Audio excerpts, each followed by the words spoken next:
limits of the X6M are so high. Who would think you'd want to take an SUV on a road like this? 3 seconds to 60.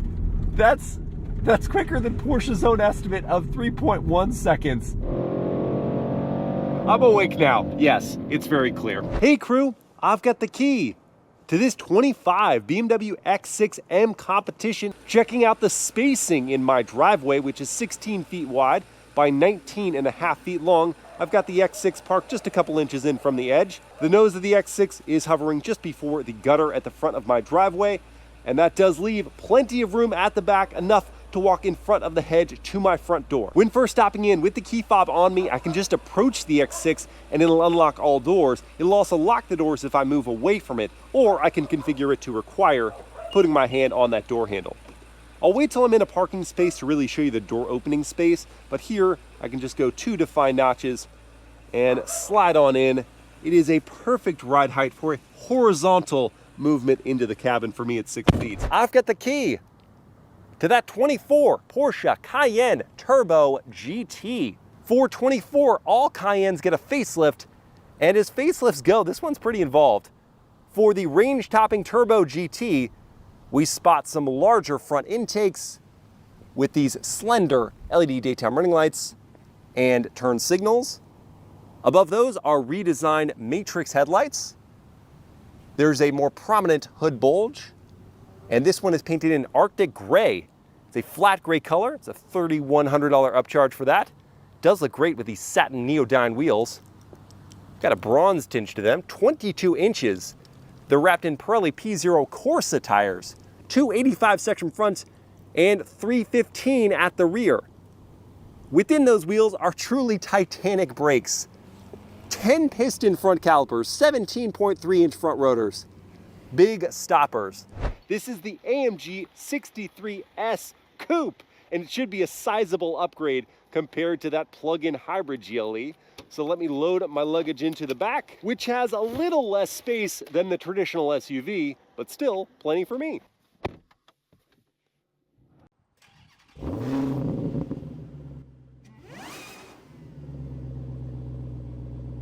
And on the topic of things that aren't the most relaxing when you're first getting your wits about you in the morning, the twin-turbo V8 is an eager beaver. And so even if you've got the engine response set to efficient mode, as I have here, the throttle is still pretty darn touchy. Every time you get close to it, it's raring to go. So you really have to just regulate that throttle tip in smoothly, gently, smoother. There it is. And the brakes, they're also a little on the grabby side. So here I'm coming up to this stop, just coming up to the brake pedal softly, and there's grabbiness, and it just wants to lurch me down. And at the end of it, yeah, it's just that forward and backward lurch as they clamp up. There's this overwhelming impression of sensitivity here, and when your senses are pretty dull first thing in the morning, it can be a lot. Oh, and that continues with the ride quality. So here I've got the chassis set to comfort for these adaptive dampers, and they do an okay job taking off the edge of harsh road blemishes, but the platform stays pretty darn firm, so you are bopping all over the surface of the road, and as you go over imperfections, you both hear them and you feel them. On the bright side, the seats are very comfortable, highly adjustable, so I've found a great driving posture for myself, and I got the thigh extenders going, I got the side bolsters adjusting just right, the top of the seat comes in as I want it to, and the padding is good. I mean, we'll see how they do after a long highway commute that I do have planned for later in this video, but for around town, it's gonna be just fine. Powertrain in the Cayenne Turbo GT. It's a 4-liter twin-turbo V8 that they found an additional 19 horsepower compared to last model year. So we've got a nice round 650 horses at our disposal and the same 626 pound-feet of torque. That is routed through an 8-speed torque converter automatic and sent to all 4 tires via a rear-wheel drive biased all-wheel drive system.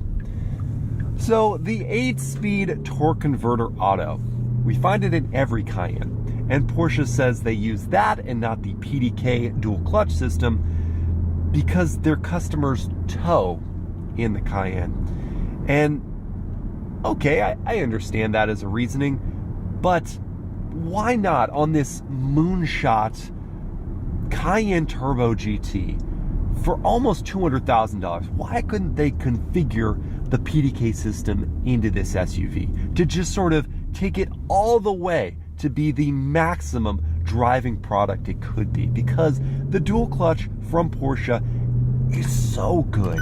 It's so snappy, so precise, that I can't help but feel like that in this car with this engine would just be insane.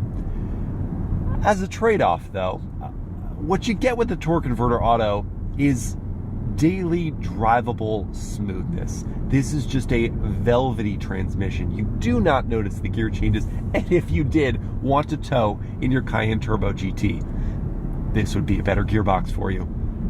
And the power delivery from that 4-liter twin-turbo V8 is just as smooth. Plenty at your disposal.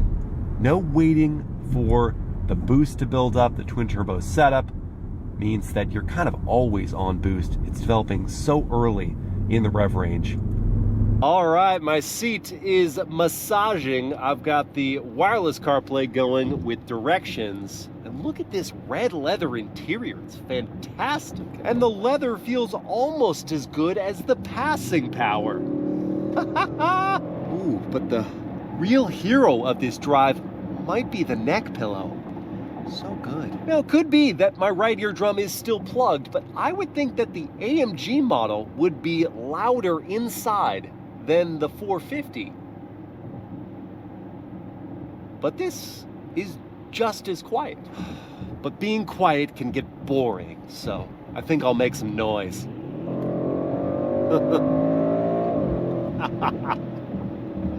Good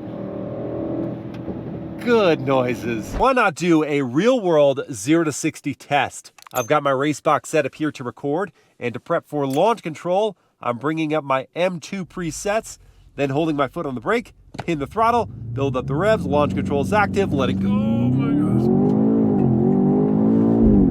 gosh. There's 60 in 3.66 seconds. Yeah, that definitely shot some life into me. And now would seem like a good time to do a 0 to 60 test in the Turbo GT. And as a reminder, this is a real world test, not ideal conditions. Got some rain falling right now. I'm just looking at a straight piece of road, and with my race box set up here to record, I can use launch control from Sport Plus by holding my foot on the brake, pinning the throttle, launch control is active, and letting go.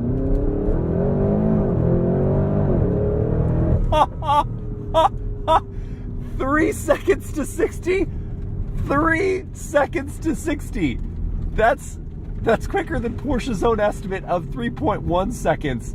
Real world, come on. Now let's try a real world 0 to 60. I've got my race box set up to record. I'm in the race drive mode. Traction control is in sport. There isn't a formal launch control, so I'm just going to hold my foot on the brake, build up the revs, and let it go. Oh gosh. And there's 60 in 3.41 seconds. That is brutal, and I like it. Let's see what else this thing can do. On a twisty section of road, let that 4.4-liter twin-turbo V8 unleash between the curves. Thankfully, it's got the brakes I need to scrub speed and keep it shiny side up on this elevated area. The steering is super quick. It has good feel. The 8-speed is making all the right moves. In automatic mode, I'll try out manual mode in just a moment. The body stays so controlled, super flat. And there's a nice rear bias going from this all-wheel drive system. So much thrust. And tons of grip as well. Who would think you'd want to take an SUV on a road like this? BMW certainly spent some time thinking about it. and I am glad they did. I'm also thankful for the adjusting side bolsters, which I have now got me squeezed tightly in place, because otherwise I'd be sloshing around in these chairs through all these different maneuvers. The limits of the X6M are so high, and I am not going to explore them on this road. I'm just going to dip a toe. Listen to that V8. So good. And my voice is cracking so much.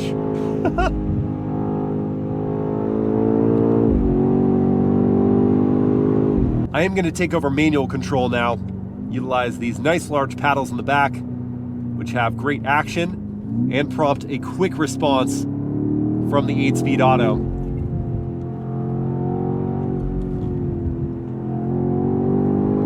There's a shift light indicator up on the gauge cluster, love that. Adds to the theater of the experience, as if you need it anymore.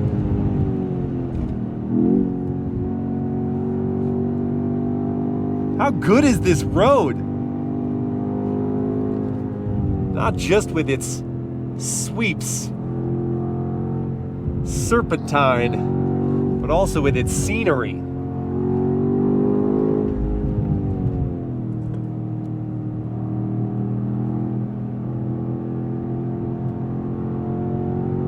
I could do this all day and make no progress towards my destination, which is not actually Palm Springs, it's Joshua Tree. I got that wrong. But this is a living with it video, so I'll just make the note that if you were going to live with the X6M, you'd better do yourself the favor of once in a while, at the very least, taking it to roads like this and seeing where you spent all that extra money on the M experience. Sickness be darned. The Turbo GT has put some life back in my bones, and I intend to use it on a good road. Oh my goodness. What an animal. It just attacks corners. Fully in control of itself. The carbon ceramic brakes shrug off near 5,000 pounds like it's nothing, even on a downhill. And this E limited slip differential at the back just slingshots you out of corners, distributing that power to the outside tire. Then there's the rear wheel steering system, which makes the Turbo GT feel so much smaller, so much more nimble than its dimensions would suggest, while acknowledging that it's an odd sensation, like the rear end is catching up to the front. It's more pronounced than some other rear wheel steering systems I've experienced in performance SUVs. But, I mean, you can't argue with the results. Also coming into play are these active anti-roll bars, which cut lean from the body, as if the center of gravity was so much lower than it actually is. As if this were a sedan, not an SUV.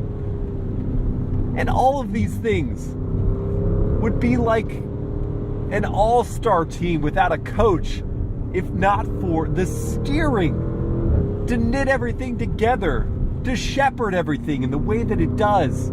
Porsche knocks the steering out of the park, so far out of the park that it lands in a pool 3 towns over. Their version of electrically assisted power steering isn't just quick, it's not just accurate, it's weighted appropriately to telegraph grip limits and yaw like an instruction manual for drivers. So I know exactly what to do mid-corner because the steering tells me what to do. I need more power because I've got more grip. This is something that so many performance manufacturers struggle with. And Porsche just has the answer. And that knits the Cayenne Turbo GT together for a truly winning package. These Midwest roads are just beautiful, and the GLE 63 is swallowing them up. This is a very athletic SUV. Feels really at home here. Not top heavy at all. The brakes are strong. These are the carbon composites that are optionally equipped. The all-wheel drive system getting the power to the ground easily. And that thumping 4-liter V8 is just roaring out of curves. Oh my God. The steering has heft to it, but it just doesn't have a great amount of road feel. I'm wishing for more of that. It doesn't rob all the fun of the experience. You just know there could be a little more.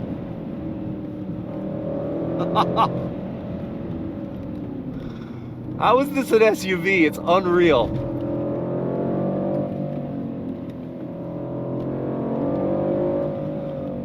I am adoring this soundtrack.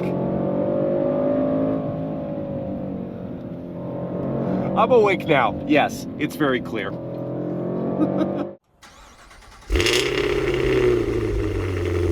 Well, crew, the battle of these super SUVs did not disappoint. In terms of quickness, the Cayenne Turbo GT won that test to 60 with a run of 3.0 seconds to the GLE's 3.4 and the X6M's 3.6. The Turbo GT also gets my vote for sharpest handling, with the most rewarding steering and the greatest feeling of agility. The GLE 63S had the best soundtrack with its particular varietal of twin-turbo V8. Exterior styling is another notch in the Cayenne's belt, though, with the right mix of aggression and sleek curves. Interior design and usability was close, with my preference for the Porsche's simple yet elegant steering wheel, but the X6M's copious amounts of carbon fiber and a good mix of physical and digital controls. Now for the prices. The Cayenne Turbo GT actually ended production in 2024. It'll be brought back most likely for the new model design, but it started at $198,000.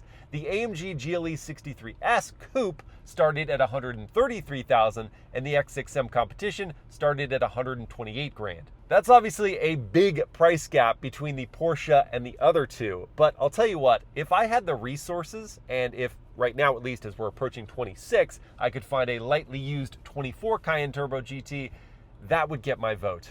I hope you guys have enjoyed this comparison, and let me know which models you'd like to see matched up next.